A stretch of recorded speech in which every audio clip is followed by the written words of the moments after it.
അസ്സലാമു അലൈക്കും വറഹ്മത്തുള്ളാഹി തആല വബറകാതുഹു. മഹാനായ അബൂ സഈദിൽ ഖുദരി റളിയല്ലാഹു തആല അൻഹു പറയുന്നു, ഹബീബായ റസൂലുള്ളാഹി സ്വല്ലല്ലാഹു അലൈഹി വസല്ലമ തങ്ങൾ പറഞ്ഞു, ഒരിക്കൽ നരകവും സ്വർഗവും തമ്മിൽ വാദപ്രതിവാദത്തിലായി. നരകം പറഞ്ഞു, എന്നിലുള്ളത് അഹങ്കാരികളും ഏകാധിപതികളുമാണ്. സ്വർഗം പറഞ്ഞു, എന്നിലുള്ളത് അഗതികളും പാവങ്ങളും മിസ്കീന്മാരുമാണ്. ഇവ രണ്ടുപേരും തർക്കത്തിലേർപ്പെട്ടപ്പോൾ അല്ലാഹു സുബ്ഹാനഹു വ തആല ഇവരുടെ ഇടയിൽ പ്രശ്നപരിഹാരത്തിനായി പറഞ്ഞു, സ്വർഗമേ, നീ എൻ്റെ കാരുണ്യമാണ്.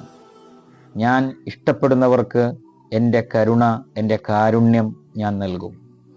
നരകമേ, നീ എൻ്റെ ശിക്ഷയുമാണ്. ഞാൻ ആഗ്രഹിക്കുന്നവർക്ക് എൻ്റെ ശിക്ഷയെ ഞാൻ നൽകും. പരിശുദ്ധമായ ഈ റഹ്മത്തിൻ്റെ പത്ത് നമ്മളിൽ നിന്ന് വിട പറഞ്ഞു പോകുന്നതിന് മുമ്പ് അള്ളാഹുവിൻ്റെ കാരുണ്യം വാങ്ങാൻ നാം തയ്യാറാകണം.